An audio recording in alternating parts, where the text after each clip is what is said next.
We're celebrating Thanksgiving at my dad's, and you'll be alone as usual, my brother-in-law said at my doorstep.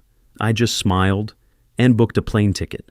But when I posted a photo from Thanksgiving, my phone blew up with calls. Who was that woman sitting next to me? And why did it destroy their perfect facade? Before we continue, please subscribe to the channel and let us know where you are listening in the comments. The house looked better than when I'd lived in it. That thought crossed my mind as I pulled into the driveway, a store-bought pecan pie balanced on the passenger seat.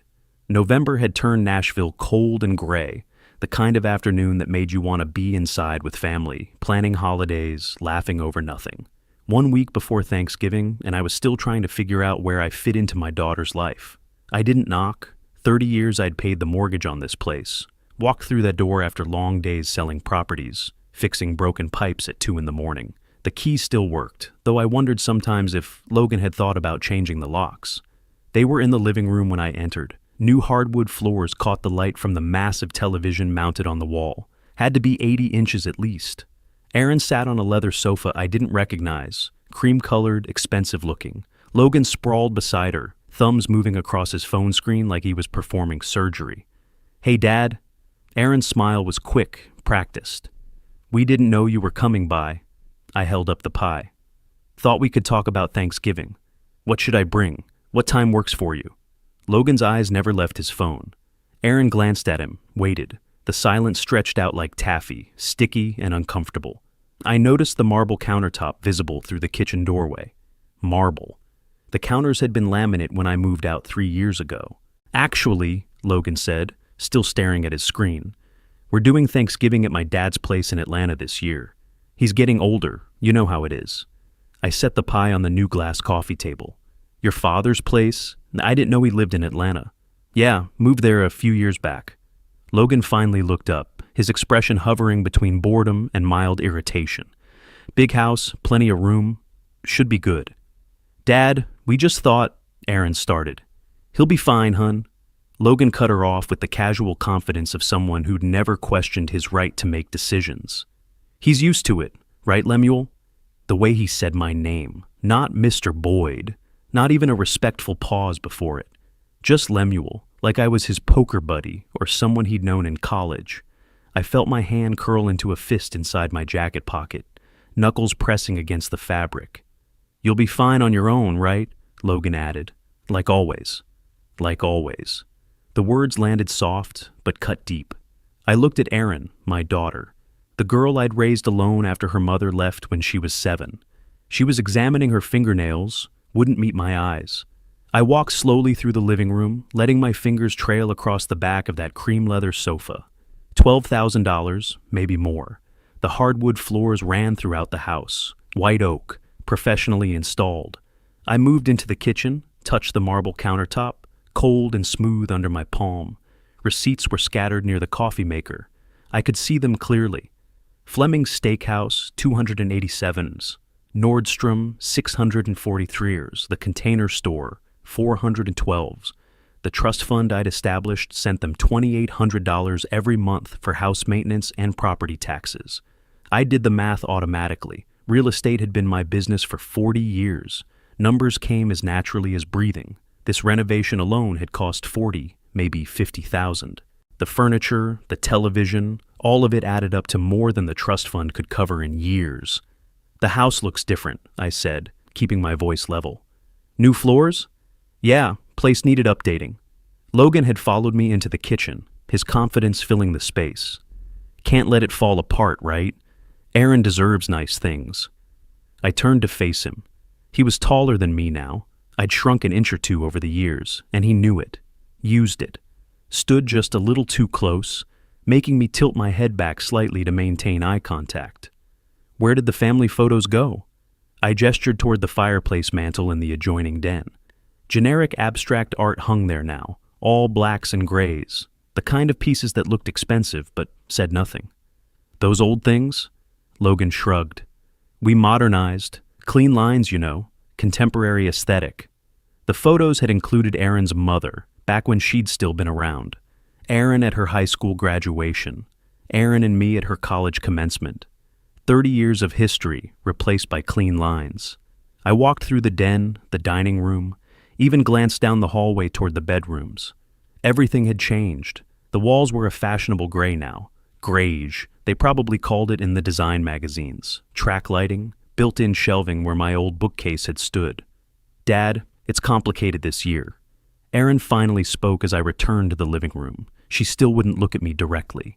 Logan's father really wants to see us, and with the flight costs, I understand. I did understand. I understood perfectly. I picked up the pie from the coffee table, smiled at them both. The smile felt strange on my face, like a mask that didn't fit quite right. Enjoy Atlanta. Give my regards to your father, Logan. Will do. Logan had already returned his attention to his phone. See you around Christmas, maybe. Maybe. I let that word hang in the air as I walked to the door. Neither of them stood up. Neither of them walked me out. I heard Logan laugh as I pulled the door closed behind me, heard him say something to Erin that I couldn't quite make out, followed by her soft laugh in response. The November air bit at my face as I walked to my car. I sat behind the wheel for a long time, not starting the engine. Through the living room window, I could see them clearly. Logan had stretched out on that expensive sofa. Erin curled against him. The light inside was warm, golden, inviting. Everything I'd built, everything I'd paid for, and I was outside in the cold, looking in like a stranger. I turned the key. The engine rumbled to life.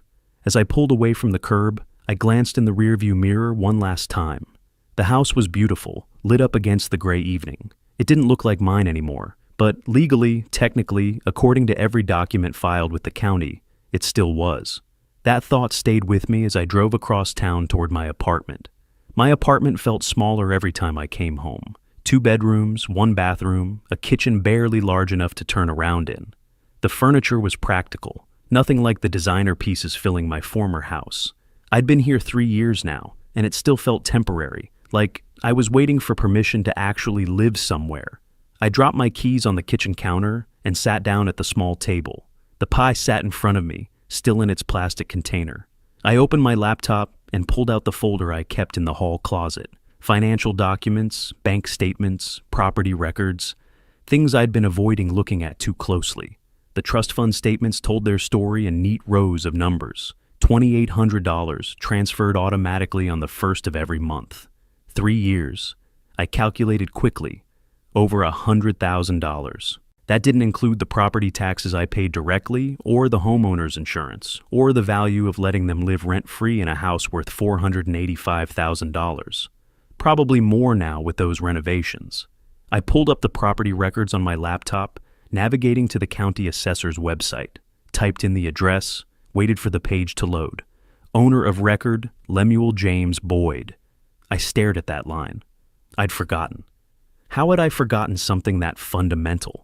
When I'd moved out, when I'd been pushed out, really, when Logan had made it clear there wasn't room for both of us under that roof, I'd set up the trust fund, arranged for them to live there, talked to my lawyer about estate planning. But I'd never actually transferred the deed. The house was still legally mine. 3 years, I said aloud to the empty apartment, over $100,000, and I'm the one who'll be alone on Thanksgiving. I shoved the statements aside and started going through older files, stuff I hadn't looked at in decades. Business cards rubber banded together from the 90s, contracts from property deals that had made my reputation, photos from real estate conferences where I'd been the only black face in a sea of white developers, back when that still surprised people. A faded business card slipped out from between 2 manila folders. I picked it up, squinting at the worn letters. Shannon Morales, property management consultant. Below that, a phone number with an area code I didn't recognize anymore. Shannon, I smiled despite everything. We'd worked together on maybe a dozen deals in the mid-90s, back when I was building my business, and she was sharp and funny, and understood leverage better than most men twice her age. She'd moved to California for a bigger opportunity, and we'd lost touch the way people do. Morales. The surname didn't register. It was common enough. My mind was still on Logan, on Erin's averted eyes, on spending Thanksgiving alone in this cramped apartment. I opened my laptop again and searched for her name. Shannon Morales, San Diego. Found her company immediately. She'd done well for herself. Very well. Commercial property management, residential developments, a professional photo showing she'd aged as gracefully as anyone could hope to. My finger hovered over my phone. This was ridiculous, calling someone I hadn't spoken to in 30 years because I felt sorry for myself, because I was tired of being invisible. I dialed before I could talk myself out of it. 3 rings, 4. Maybe she'd changed her number. Maybe this was... Hello? Her voice was older, but unmistakable. Still carried that warmth, that hint of humor, even in a simple greeting. Shannon, this is Lemuel Boyd. I don't know if you remember... Lemuel Boyd? I can't believe it. How many years has it been? Too many. I leaned back in my chair, feeling something loosen in my chest. I found your card in some old files. Thought I'd see if the number still worked. Well, it does. Though I have to say, this is the nicest surprise I've had all month. I heard her moving, a door closing. So catch me up. 30 years and 30 seconds. Go. We talked for an hour. She'd married twice, divorced twice, built a successful company managing commercial properties across Southern California. I told her about my work, about Aaron, carefully editing the parts that hurt too much to share with someone who remembered me when I'd been stronger. So, what are you doing for Thanksgiving? She asked. Big family plans? I let out a laugh that sounded bitter even to my own ears. Actually, I'm free. My family has other arrangements. Silence on her end, the kind that acknowledged the pain beneath the casual words. Come to San Diego, she said finally. I'm serious. I'll be alone too. We can complain about ungrateful children together. You'll be alone? My son doesn't speak to me. Her voice went flat. Long story, mostly my fault for missing too many Little League games while I was building the business. He's got his own life now, and apparently, I'm not part of it. I thought about Aaron laughing on that cream leather sofa, about Logan's dismissive tone, about spending Thanksgiving heating up a frozen dinner in my kitchenette. You know what? I said. I think I will. Really? Don't joke about it, then not show up. I'm booking the flight right now. I opened a new browser window, pulled up airline websites. You might regret this invitation. I doubt it. She laughed, and it was genuine, free of the careful politeness that had colored every interaction I'd had with Aaron in the past year. It'll be good to see you, Lemuel. Really good. We talked for another 20 minutes while I searched flights. There was one leaving Thanksgiving morning, arriving in San Diego early afternoon. Not cheap, but I had the money. I'd been saving it for a grandchild's college fund, back when I'd still believed I might be included in those kinds of future plans. I'll pick you up at the airport, Shannon said. Text me your flight details. After we hung up, I sat staring at the confirmation email glowing on my laptop screen. Flight 2847, Nashville to San Diego, departing Thursday, November 28th at 6:15 a.m. I'd have to leave for the airport around 4 in the morning, but that was fine. I wouldn't be sleeping much anyway. I closed the laptop and looked around my apartment. The beige walls, the rental-grade carpet, the furniture I'd bought at discount stores because nothing here was permanent. For 3 years, I'd been waiting for Aaron to invite me over more often, waiting for Logan to show me basic respect, waiting to feel like I mattered to someone. For the first time in longer than I could remember, I'd made a decision purely for myself, not for family obligation, not to avoid conflict, just because I wanted to see an old friend, because I was tired of being alone, because the alternative was one more holiday spent pretending I was fine with being forgotten. I didn't know that this simple choice, visiting Shannon Morales for Thanksgiving, would change everything. I didn't know that her son and my son-in-law were the same person. I didn't know that the answers I'd been seeking were waiting in San Diego. All I knew was that I was done being invisible. The California sun hit differently than Tennessee's gray November mornings. I stood outside San Diego International Airport with my carry-on bag, squinting against the brightness that felt almost artificial after weeks of overcast skies back home. The air smelled of ocean salt and something I couldn't quite name. Possibility, maybe, or just unfamiliarity. Shannon's silver Lexus pulled to the curb at exactly noon. I recognized her through the windshield, though she'd changed more than I'd expected. The woman who climbed out wore confidence like expensive perfume, understated but unmistakable. Her hair was shorter, stylish in a way that required maintenance. She smiled, and for a moment I saw the sharp consultant I'd worked with 30 years ago. You haven't changed a bit, she lied graciously, pulling me into a quick hug. Neither have you, I lied back. Her condo overlooked the Pacific from the 15th floor, all floor-to-ceiling windows and clean lines. modern art on the walls, the kind that probably cost more than my car. She'd done well for herself, better than well. "I hope you're hungry," she said, leading me into a kitchen larger than my entire apartment. I got us a small turkey breast, nothing fancy, just the basics. Figured we'd keep it simple. We fell into an easy rhythm preparing dinner together. She handled the turkey while I worked on mashed potatoes and green beans. The conversation flowed like no time had passed. Real estate horror stories, the crash of 2008, clients who'd become friends and friends who'd become cautionary tales. She laughed more than I remembered, or maybe I'd forgotten what genuine laughter sounded like. "You never told me," she said, pulling plates from a cabinet. "Do you have children?" "One daughter, Erin. She's 36, married." "That's wonderful." Shannon arranged silverware on the dining table with practiced precision. "Are you close?" The question landed harder than she'd intended. "We used to be." She caught something in my tone, didn't push. We carried food to the table, settled across from each other, with the Pacific stretching endless and blue beyond the windows. The turkey was perfect. Everything was perfect. And I felt the weight of the week pressing down on me. The rejection, the expensive renovations, my daughter's averted eyes. "Can I ask what happened?" I ventured. "With your son. You mentioned he doesn't speak to you." Shannon's fork paused halfway to her mouth. She set it down carefully, took a breath. "Divorce is brutal on children, even adult children." Her voice went quiet, measured. "My ex-husband was controlling, made me choose between my career and family. When I chose the business, when I chose myself, my son Logan sided with his father. My own fork scraped against the plate. Logan. The name hung in the air like smoke. I forced myself to keep chewing, to swallow, to reach for my water glass with a steady hand.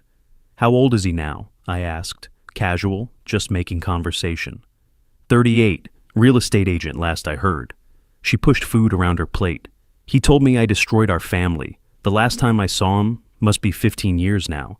He said he wished I'd never been his mother." The water glass felt slippery in my palm.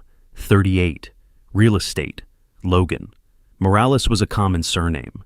Nashville was a city of nearly 700,000 people. There had to be more than one Logan Morales working in real estate. "That's in Nashville?"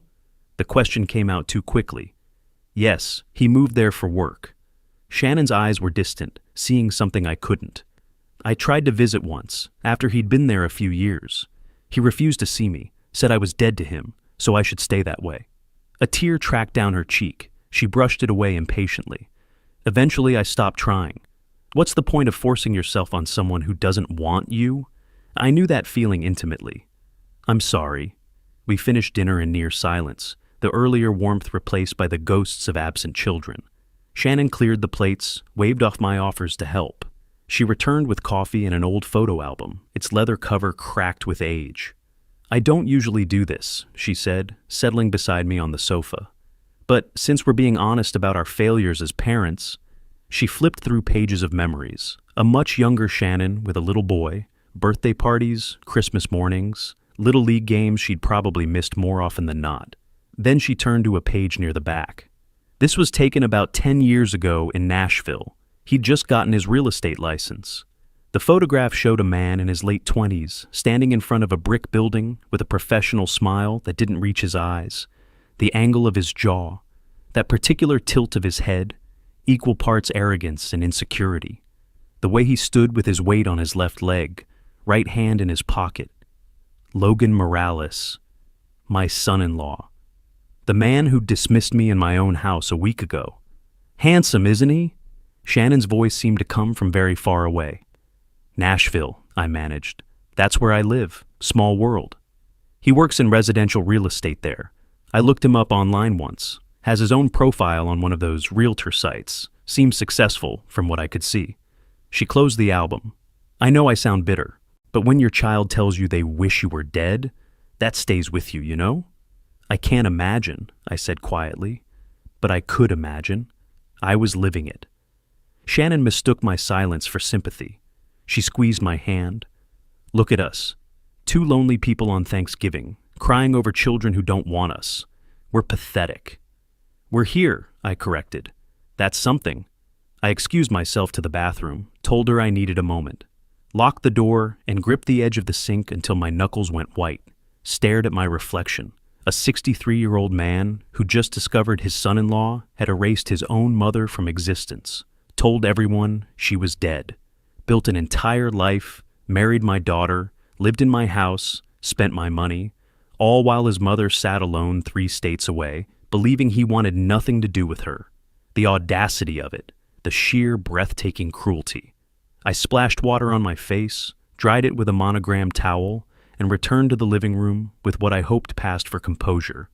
"I think I need some air," I said. "Want to walk with me?"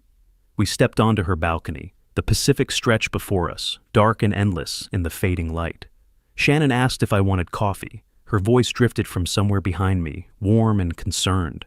I pulled out my phone, stared at the blank screen, then looked back at the ocean, at the impossible distance between this moment and every assumption I'd made about my life. My mind raced through possibilities, connections, the machinery of Logan's deception clicking into place piece by piece. Inside, Shannon moved through her kitchen, humming something I couldn't quite identify. Outside, the ocean kept its own counsel, patient and indifferent. I stood between both worlds, phone in hand, and felt something shift inside my chest. Not anger yet, something colder, more deliberate. The sun was setting over the Pacific, painting the water in shades of orange and purple that seemed almost aggressively beautiful. I'd been standing on Shannon's balcony too long. She called from inside, asking if I was all right, her voice carrying that particular note of concern that meant she was starting to worry. I took a breath and walked back in. "I'm fine, just taking in the view. We don't have oceans in Tennessee." "You seemed far away for a minute there." She handed me a fresh cup of coffee. "Long day, long week really." I settled onto her sofa, the leather warm from earlier. "The view helps, clears the head." "We should walk," Shannon suggested. "The waterfront is beautiful at sunset. You're leaving tomorrow. You should see more than just my living room." We drove to the Embarcadero, parked, and joined the evening crowd of joggers and tourists and people with nowhere else to be on Thanksgiving. The air had cooled but stayed comfortable. Shannon linked her arm through mine companionably, the way old friends do when they've rediscovered each other. "This was a good idea," she said. "Having you here, I didn't realize how much I needed company until I had it." We stopped at a scenic overlook where the harbor met the open ocean. Sailboats dotted the water, their white sails catching the dying light. Shannon leaned against the railing, looking younger than she had all day. "We should document this," I said, pulling out my phone. "Unexpected reunion. When's the last time we took a picture together?" 1995, probably, that conference in Phoenix." She laughed, moved closer. "We looked so young then, so serious about everything." I framed the shot carefully, both our faces clearly visible, the harbor recognizable in the background. Shannon's genuine smile, my arm around her shoulders. I took 3 photos, checked them. "Perfect. Send me those," she said. "I never post anything, but maybe I should start." "I'll do you one better." We walked back toward the car as I opened Facebook on my phone. I rarely posted. My account was mostly dormant, a digital artifact from when social media was still new, and everyone thought it mattered. But Aaron followed me, so did Logan. I selected the best photo and typed carefully, "Unexpected reunion with an old friend. Thanksgiving is about being grateful for genuine people in your life." My thumb hovered over the post button for just a heartbeat. Then I pressed it. "That's sweet," Shannon said, glancing at my screen. "You're more sentimental than I remember." Age does that to people. I slid the phone into my pocket and opened her car door. "Makes you appreciate what you have." Back at her condo, Shannon made more coffee while I sat on the sofa, phone face down on the coffee table. The screen lit up once, twice, then didn't stop. The vibrations became a steady rhythm against the glass surface. "Someone's eager to reach you." Shannon emerged from the kitchen with 2 mugs. "Family checking in?" "Just holiday messages, nothing that can't wait." The phone buzzed again, and again. I could see the notifications lighting up the edges of the screen. Incoming calls, text messages, the little icons stacking up like digital panic. I left it face down. Shannon settled beside me, noticed my distraction. "Is everything all right? You can take calls if you need to." "I'm fine." I picked up the coffee, let the warmth seep into my palms. "Just tired. The flight, The time difference. I'm not as young as I used to be. My phone rang. The screen showed Aaron's name. I declined the call. 30 seconds later, it rang again. Logan this time. Declined. Text messages flooded in. I could see the previews. Dad, who is that? Is that Logan's mother? Delete that post now. Shannon frowned at the repeated buzzing. Are you sure everything's okay? Completely sure. I smiled at her, genuine this time. Someone probably just saw my post and got nostalgic. You know how holidays make people emotional. More texts arrived in rapid succession. How do you know her? Call me back right now. This isn't funny. We need to talk. I silenced the phone completely. The screen still lit up with each new message, but the sound stopped. Shannon relaxed slightly, attributing my distraction to travel fatigue.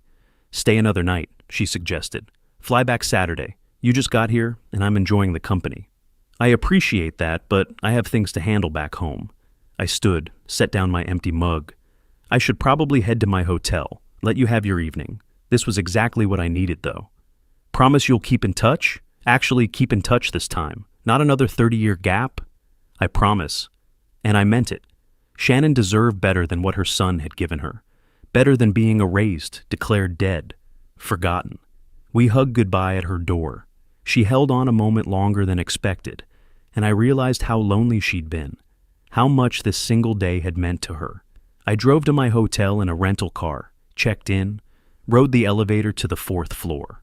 The room was generic, beige walls, floral bedspread, a landscape painting of some canyon that probably didn't exist. I sat on the edge of the bed and finally looked at my phone. 43 missed calls, 27 text messages.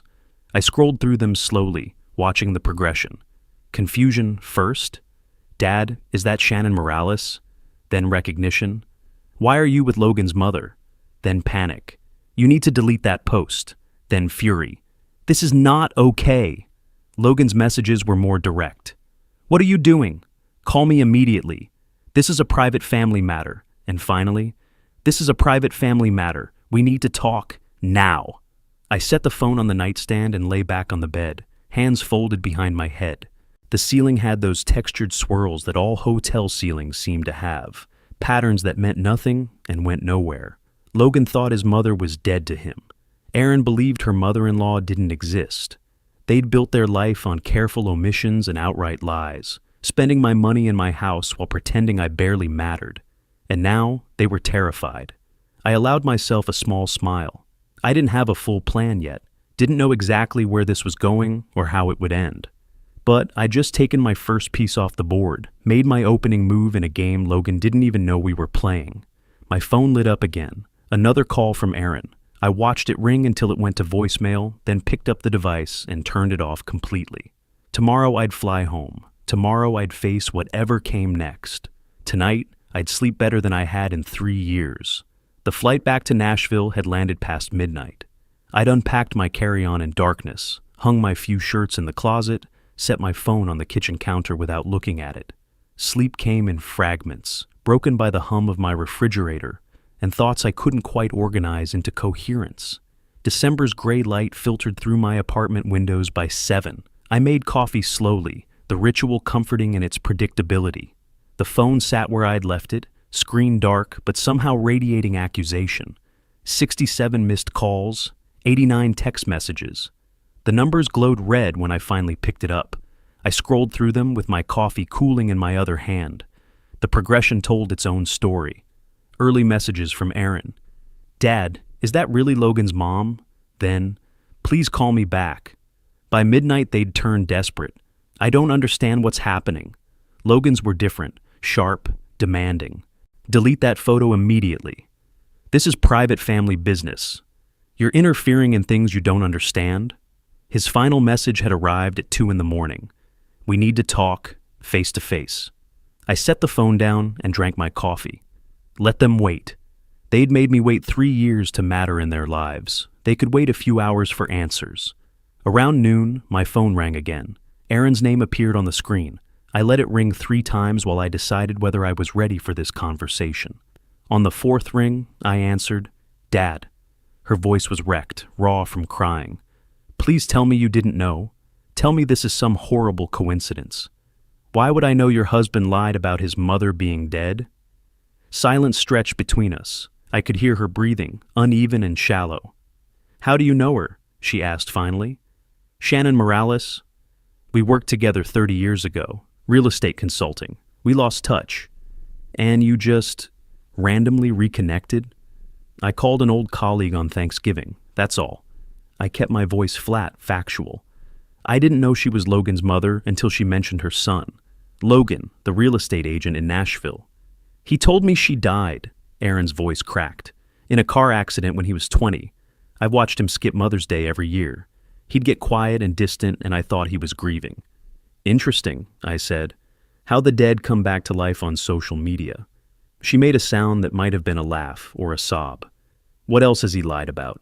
That's all I can think about now. What else? I didn't answer. Let her sit with that question. Let it work on her the way Logan's dismissiveness had worked on me. We should discuss this in person, I said. Both of you, my place tomorrow evening, 6 o'clock. He won't want to come. Then don't tell him it's a discussion. Tell him I have questions and he'd better answer them before I decide what else to share with Shannon. Aaron agreed quickly, too desperate for answers to push back. After we hung up, I sat at my kitchen table and thought about what tomorrow would look like. Logan, cornered, would try to control the situation through aggression. Aaron would cry. They'd both want explanations I wasn't obligated to provide. I pulled out my filing cabinet and found the folder I'd labeled Shannon Morales, 1995-1999. Old photos from the Phoenix conference where we'd first worked together. Business cards, contracts with her signature, evidence of our legitimate decades-old connection. I wasn't showing all my cards tomorrow, but Logan needed to understand he couldn't intimidate me. The next evening, I set the folder on my coffee table and waited. They arrived at 6:03, close enough to punctual to show they had debated being late. Logan's jaw was clenched so tight I could see the muscle jumping. Aaron's eyes were red-rimmed, makeup unable to hide the crying. Logan went on offense immediately. What game are you playing? How did you find her? I stayed seated, hands folded in my lap. I didn't find her. I called an old colleague, that's all. You expect me to believe that? He stepped closer, using his height. Out of everyone you could call, you just happened to call my mother? I slid the folder across the table. Didn't open it, just let it sit there between us. I've known Shannon Morales since 1995. We worked together on several major deals. We lost touch when she moved to California. I opened the folder then, revealing the conference photo. Me and Shannon, both younger, standing with a group of other real estate professionals. I didn't know she was your mother, not until she showed me your photo and mentioned her son Logan worked in Nashville real estate. The aggression in his stance faltered. He picked up the photo, studied it, had to acknowledge its authenticity. You need to stay out of this, he said, but his voice had lost its edge. What's between her and me? That's not your business. You made it my business when you lied to my daughter for 8 years. I stood then, matched his height as much as my 63 years would allow. When you told her your mother was dead, when you let Aaron plan her wedding without mentioning she had a living mother-in-law. My relationship with my mother is complicated. Complicated? I laughed, sharp and bitter. You erased her. You declared her dead and moved on. Aaron sat on my sofa, silent, watching this exchange like a spectator at a match where she couldn't pick a side. Logan turned to her, softened his voice. You don't understand. She chose her career over family. She was never there. She's alive, Aaron said quietly. That's what I understand. You told me she was dead, and she's alive. Logan's control was cracking. I could see it in how his hands clenched, in the way he couldn't quite meet either of our eyes. He'd built his life on careful omissions and outright lies, and now the foundation was crumbling. What do you want? He asked me finally. Why bring this up now? I didn't bring it up. You did, when you decided I wasn't worth including in Thanksgiving. That landed. Recognition flickered across his face. The understanding that this wasn't just about Shannon, wasn't just about his lie. This was about respect, about how you treat people you've decided don't matter. They left soon after, no resolution, no apologies, just Logan's tight-lipped anger and Aaron's confused grief. I stood at my window and watched them get into their car below. Logan was gesturing, sharp and aggressive. Aaron sat motionless, staring straight ahead. The car pulled away, disappearing into December evening traffic. I picked up my phone and scrolled to Shannon's number. My thumb hovered over the call button. I hadn't told her yet, hadn't explained that her son was my son-in-law, that she had a daughter-in-law she'd never met, that Logan had built an entire life while pretending she didn't exist. She deserved to know, but the telling would devastate her all over again. I set the phone down. Tomorrow. I'd tell her tomorrow. 3 days later, snow began falling over Nashville, the first of the season, light and tentative, melting as soon as it touched pavement. I stood at my apartment window in the evening darkness, phone in hand, finally ready to make the call I'd been avoiding. Shannon answered on the second ring. "Lemuel, I was just thinking about you. How was your flight home?" "Uneventful." I closed my eyes, rehearsed the words one more time in my mind. There was no gentle way to do this. "Shannon, there's something I need to tell you about Logan." The cheerfulness in her voice dimmed. "You've heard from him?" In a manner of speaking. I sat at my kitchen table, chose each word carefully. "Logan is married to my daughter, Erin." Silence. Long enough that I checked to see if the call had dropped. "Shannon, your daughter." Her voice came out hollow, distant. I have a daughter-in-law." "For 8 years. They married in 2016. More silence. Then, "And he never told me. Never mentioned he was getting married." "He told everyone you died in a car accident 20 years ago. Erin believed she was marrying someone with no living parents." The sound she made wasn't quite a sob, wasn't quite a gasp, something raw and wounded that made me wish I'd found a better way to say it. "Not just estranged," she whispered, "not just avoiding me. He killed me. He actually killed me in his story. I'm sorry. I wish I'd known before posting that photo." "Don't be sorry." Her voice steadied, found some core of steel beneath the pain. "I needed to know, even if it hurts, especially if it hurts." Throughout December, we talked regularly, not every day, but several times a week. These weren't romantic calls, nothing like that. We were two people who'd been betrayed by someone they loved, finding unexpected alliance in shared wounds. Shannon would call in the evenings, processing her grief and anger while I listened. She'd share memories of Logan's childhood, the divorce, trying to understand how her son became someone capable of such complete erasure. I shared my own experiences, the dismissal in my own house, the expensive renovations funded by my money, the casual cruelty of being excluded from Thanksgiving. We compared notes like detectives working the same cold case, looking for patterns, trying to understand how we'd both become invisible to people we'd raised. "He was such a sweet boy," Shannon said one night. "Before the divorce, before everything fell apart, he'd bring me drawings from school, save me the last cookie. Where did that child go?" "Maybe he's still there," I offered, "buried under layers of resentment and lies. Or maybe that's just what I want to believe." As January arrived, cold and merciless, Shannon mentioned wanting closure, not reconciliation. She'd moved past hoping for that.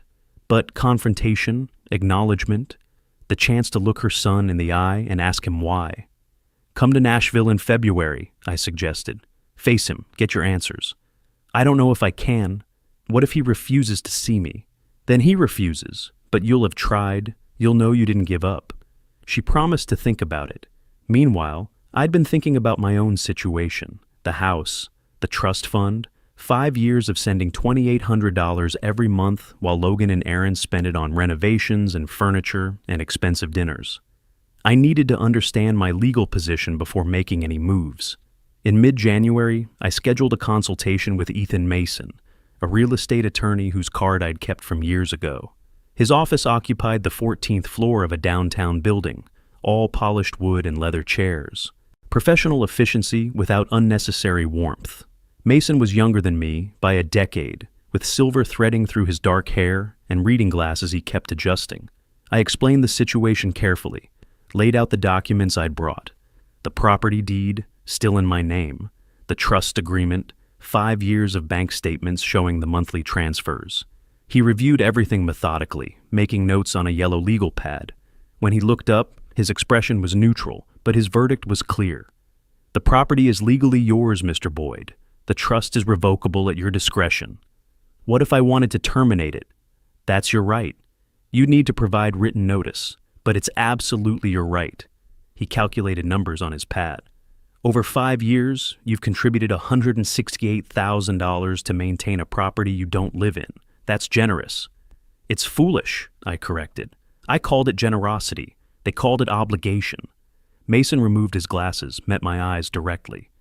What would you like to do about that? I didn't answer immediately.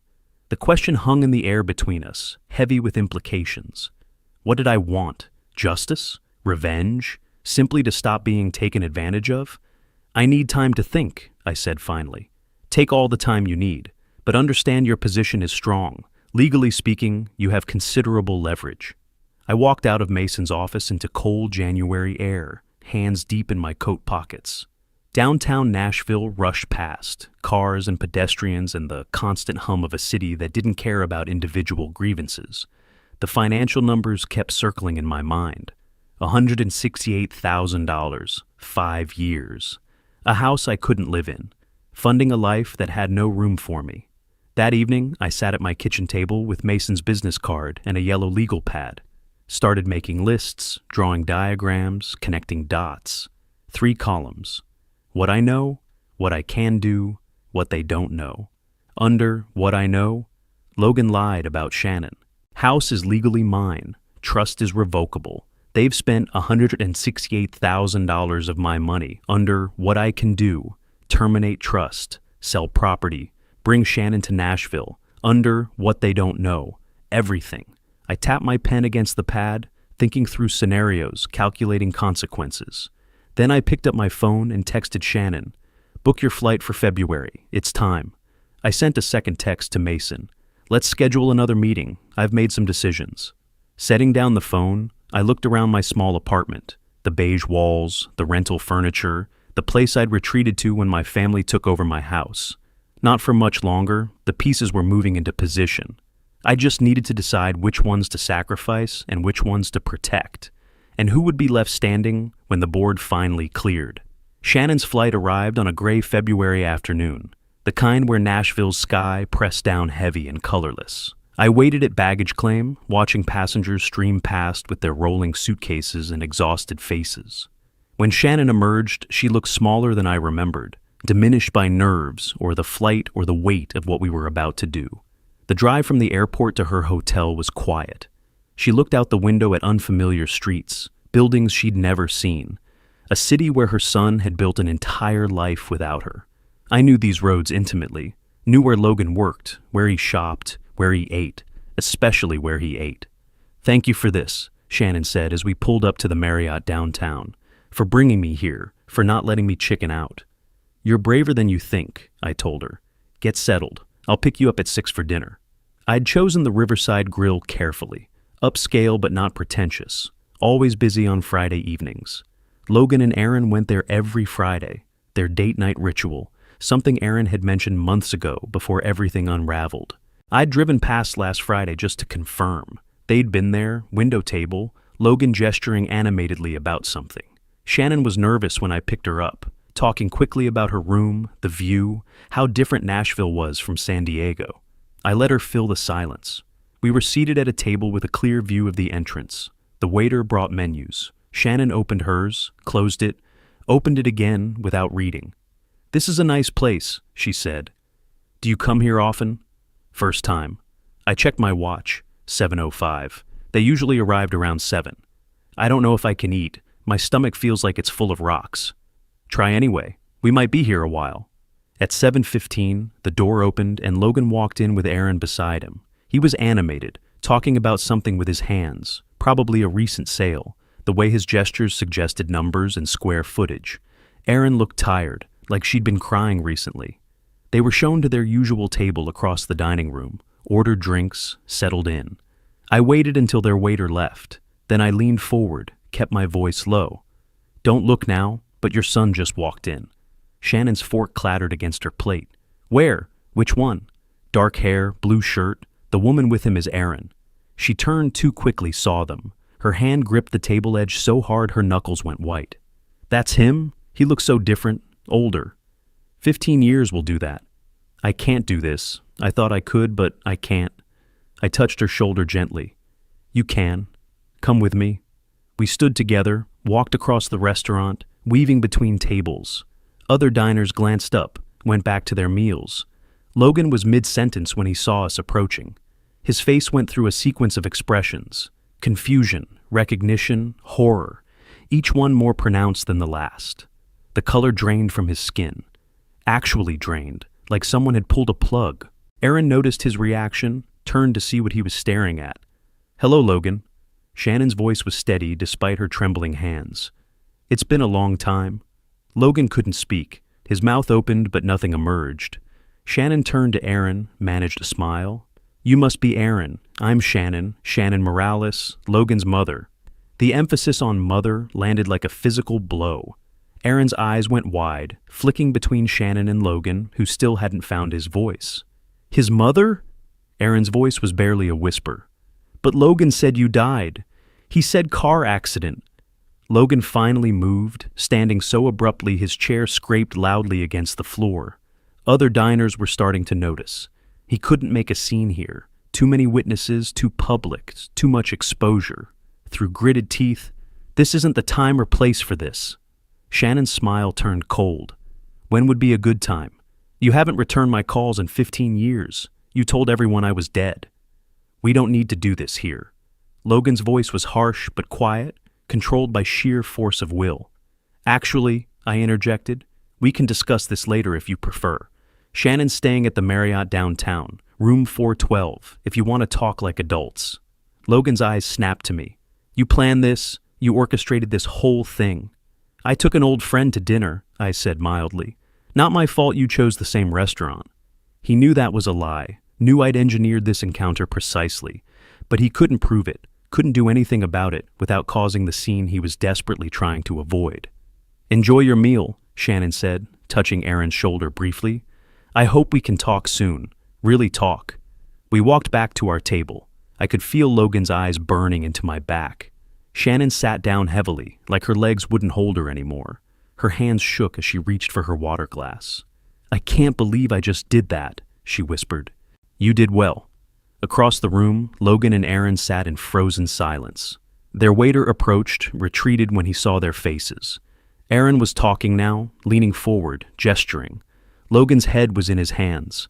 Other diners had stopped pretending not to watch. We finished our meal slowly. Shannon picked at her food, barely eating. I watched Logan and Aaron's table in my peripheral vision. The tension there was palpable even from this distance. Aaron's voice rose once, loud enough to carry. "How could you lie about something like that?" before she caught herself and lowered it again. When we finally left, Shannon was shaking, adrenaline wearing off, reality hitting her. We walked to my car in silence. I opened her door, but before getting in, she turned to look back at the restaurant. Through the window, we could see Logan and Aaron still sitting there. Aaron was talking, gesturing. Logan hadn't moved, his head still in his hands. "He looked right through me," Shannon said quietly, "like I was a stranger." I didn't respond, just got in the car and started the engine. As we pulled away, I glanced back one more time. Logan had lifted his head, was watching us leave. Even from this distance, I could see the fury in his posture. The cracks were forming. Now I just needed to apply more pressure. Ethan Mason's office felt smaller in early March. Or maybe it was just the weight of the paperwork spread across his desk. Trust termination documents, property records, notification letters drafted in precise legal language that left no room for misinterpretation. "Once you sign these," Mason said, sliding the first document toward me, "the notification will be sent. After May 1st, you have no obligation to maintain that trust."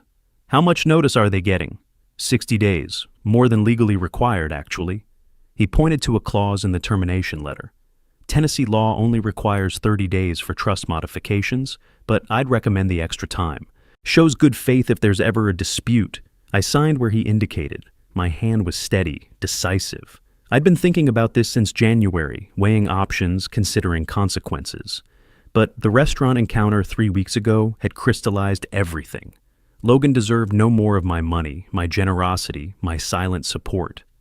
"The letter will go out certified mail this afternoon," Mason said, collecting the signed documents.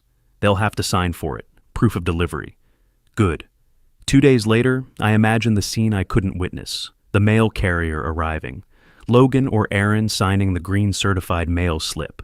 the envelope being torn open, the confusion giving way to realization as they read, "Dear Ms. Boyd and Mr. Morales, this letter serves as formal notification that the trust established by Lemuel James Boyd for property maintenance at address will terminate effective May 1st, 2025. No further payments will be made after this date. You may continue residing at the property, but all maintenance, tax, insurance, and utility expenses are now your responsibility. Signed, Ethan Mason, Attorney at Law." Not signed by me. This was business, not family. That evening, my phone rang. Erin's name on the screen. I let it ring twice before answering. "Dad?" She'd been crying. Her voice was thick, wet, breaking on the single syllable. "Please, we just got a letter from some lawyer about the trust ending. Tell me it's a mistake." "It's not a mistake. We can't afford this. The house expenses, property taxes alone, are over $4,000 a year. Insurance, utilities. We were counting on—" "You're both adults with incomes," I interrupted. "It's time you took responsibility for your own lives. But we've done so much to the house. The renovations, the improvements. Renovations you did with my money, in my house." Silence. Then, "It's still about the restaurant, isn't it? About Shannon. Logan's dealing with a lot right now, Dad.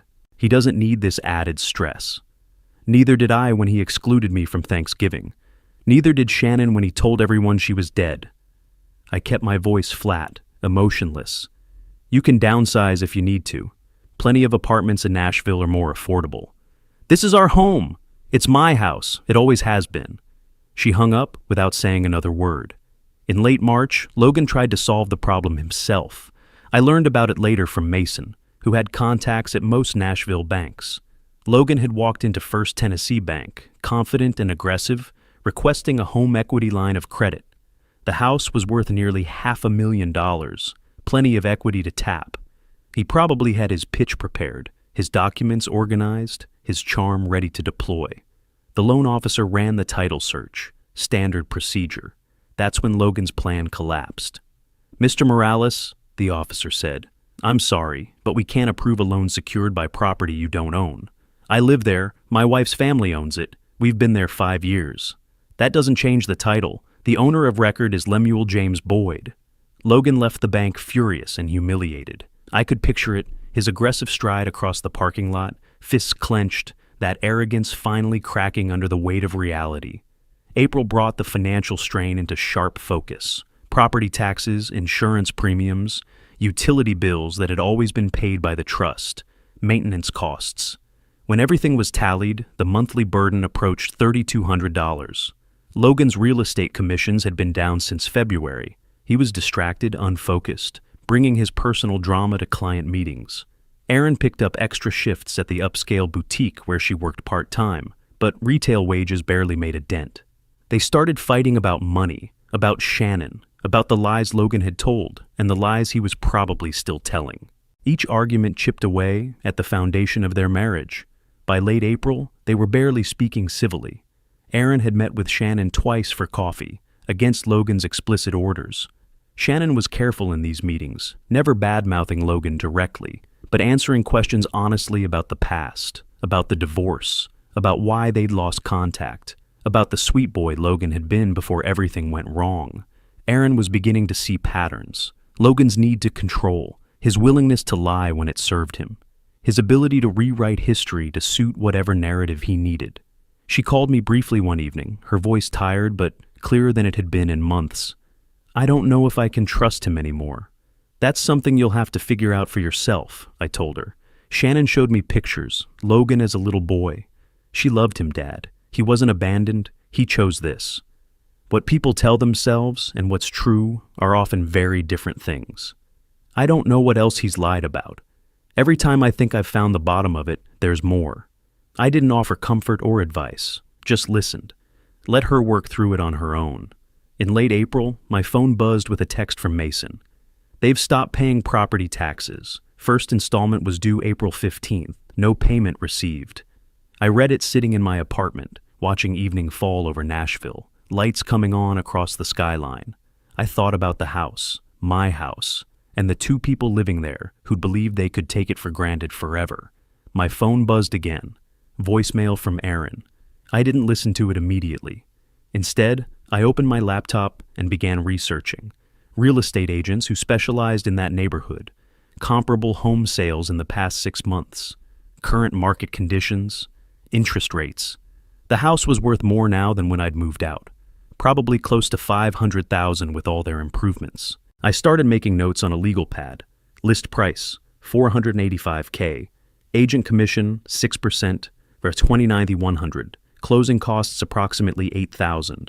Net proceeds, $447,900. Nearly $450,000, plus whatever remained in my savings after 5 years of funding their lifestyle. I could retire comfortably on that, move somewhere warm, start over. But first, I needed to make sure they understood exactly what they'd lost.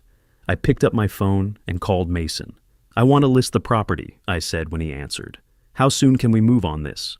Dylan Reed spread the comparative market analysis across Mason's conference table, charts and photographs, sales data from the past 6 months, everything organized with the precision of someone who'd done this 1,000 times. "Similar homes in your neighborhood," Reed said, pointing to highlighted entries, "have sold between $475,000 and $510,000. Given the recent renovations, new floors, updated kitchen, the marble countertops, I'd recommend listing at $485,000. Should move quickly in this market." I studied the numbers. The house I'd walked away from 3 years ago, improved with my money, was now worth nearly $500,000. The irony wasn't lost on me. "How long until closing typically?" 60 to 90 days once we have an offer. Properties in that area are desirable right now. Young professionals, growing families. I'd expect multiple showings within the first week. I looked at Mason. He nodded slightly. Everything was legal, documented, unassailable. I turned back to Reed. "Let's do it." Reed pulled out the listing agreement. I signed where he indicated, authorizing the sale that would displace my daughter. The pen moved smoothly across the paper. No hesitation. Throughout May, I heard things through Shannon. She'd become my inadvertent intelligence source. Aaron confided in her, seeking maternal guidance she'd never had. Logan's business was suffering. He'd lost a major commercial listing, a property he'd been courting for months. Showed up to the presentation unprepared, distracted, kept checking his phone. The client chose another agent. The commission would have been $18,000. "Aaron said he came home at 2 in the afternoon, Shannon told me during one of our phone calls. Sat in the garage for over an hour. Wouldn't talk about what happened. The cracks were becoming chasms.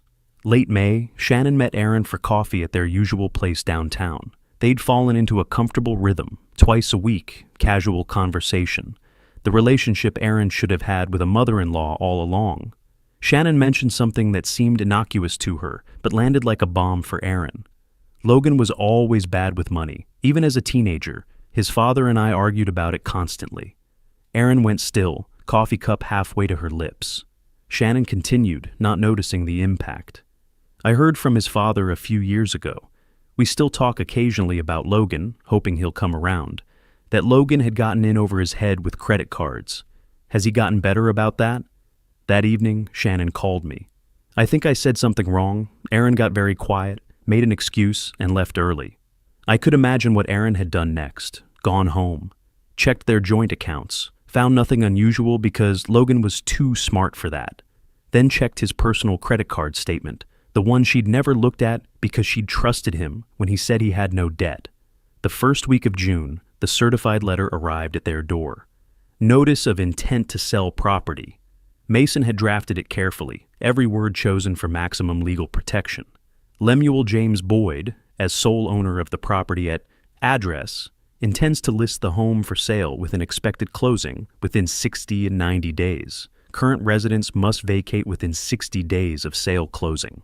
Shannon told me Logan read it 3 times, each reading making his face redder. He called an attorney immediately, not Mason, someone he found through aggressive internet advertising, promising to fight for your rights. But after reviewing the documents, the attorney's verdict was the same as Mason's had been for me. Logan had no legal standing, no ownership, no lease agreement, no tenant protections. The verbal arrangement and trust fund didn't create rights. Can I sue for emotional distress? Logan demanded, according to what the attorney later told a colleague who mentioned it to Mason. Elder abuse? Something? The attorney warned him that frivolous litigation could result in penalties. Logan left without retaining him. Mid-June, Dylan Reed called. "We're ready to go live. Photographers coming tomorrow morning." "How early?" 9 a.m. Should take about 2 hours. I didn't warn Aaron. By the afternoon, the listing was active on every major real estate platform. Professional photos showed the house at its best. Sunlight streaming through those expensive windows. The renovated kitchen gleaming. The hardwood floors I'd never walked on polished to perfection. The for sale sign went up at 4 p.m. Dylan Reed's smiling face on it. Premier Nashville Realty logo beneath. List price clearly visible. $485,000. Neighbors noticed within minutes. I imagine the texts, the whispered conversations over fences, the questions Aaron would have to answer. That night, according to Shannon, they had their worst fight yet. Aaron had discovered $47,000 in credit card debt on Logan's personal account. Logan had lost his major client. And now there was a for sale sign in their yard, announcing their displacement to the entire neighborhood. "Where did the money go?" Aaron had demanded. "It's under control. I'm managing it." "Like you managed everything else? The lies about your mother, losing that listing, managing us into losing our home?" "It's not our home. It never was. Your father made sure of that." But later, Shannon said, Aaron had said something quietly that stopped him cold. "We did this to ourselves. We treated my father like he was nothing, and now we have nothing." Logan had no response to that.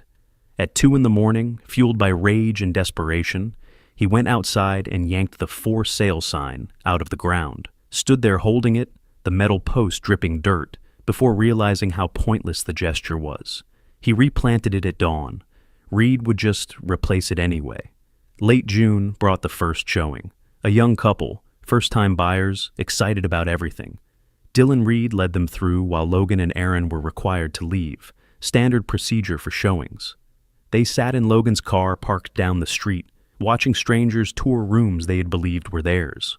My phone buzzed. I pulled it out, looked at the photo I'd taken that morning. My new apartment building, modern and clean, balcony visible on the 8th floor. I typed a message to Aaron. "Closing on this next month. 2 bedrooms, balcony, finally have space again." I hesitated for just a moment before sending it. Was this cruelty? Or just honest communication with my daughter? I sent it. Through connections at the real estate office, I heard about the showing later. The young couple had loved the house. The woman was pregnant, about 5 months along, Reed guessed.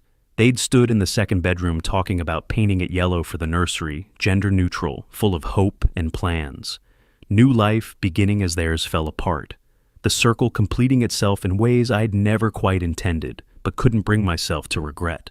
The apartment purchase agreement sat before me in mid-July, waiting for my signature. 8th floor of a modern building downtown, 2 bedrooms, balcony with city views. The price was $245,000, less than half what my house had sold for. The young couple had offered $482,000, and I'd accepted without hesitation. "This is a good investment," the attorney said. Not Mason this time, someone who specialized in residential purchases. "The building's only 3 years old. Excellent management company." I signed, my hand steady, decisive.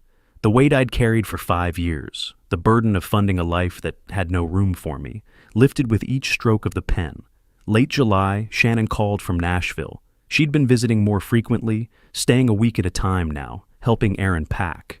"Logan doesn't want me here," she said. "But Aaron asked, and he can't really stop her anymore." "How is she?"